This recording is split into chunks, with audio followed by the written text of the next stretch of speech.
Bagong balita. Tinulungan ng UNTV News and Rescue Team ang dalawang lalaki matapos bumangga ang sinasakyan nitong motorsiklo sa isang crosswind sa Cebu City. Ito ang balita ni Naomi Sorianosos.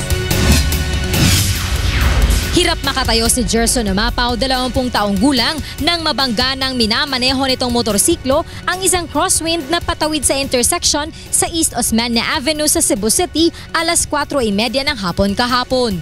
Nasugatan din ang angkas nito na si Roger Saa, 33 taong gulang, matapos tumilapon dahil sa impact. Sumiksik ang motor sa ilalim ng bumper ng crosswind. Samantala, wala namang tinamong sugat ang mga lula ng crosswind. Jagad ang nikawan. Ayon sa salaysay ng mga nakakita sa aksidente, na mabilis ang takbo ng motorsiklo kaya nabangga ang harapan ng patawid na sasakyan. Pag wala ka na siya, gitwin pa. Ito pa na, hinahinay seksyon. Tapos, pag kanang motor kadali, pag-ibig niya, nagkadungan sila.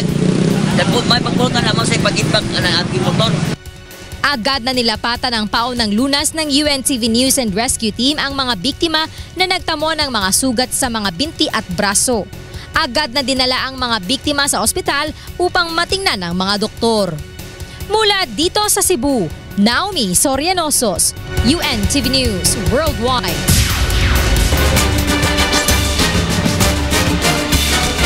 Tulong muna. Bagong balita.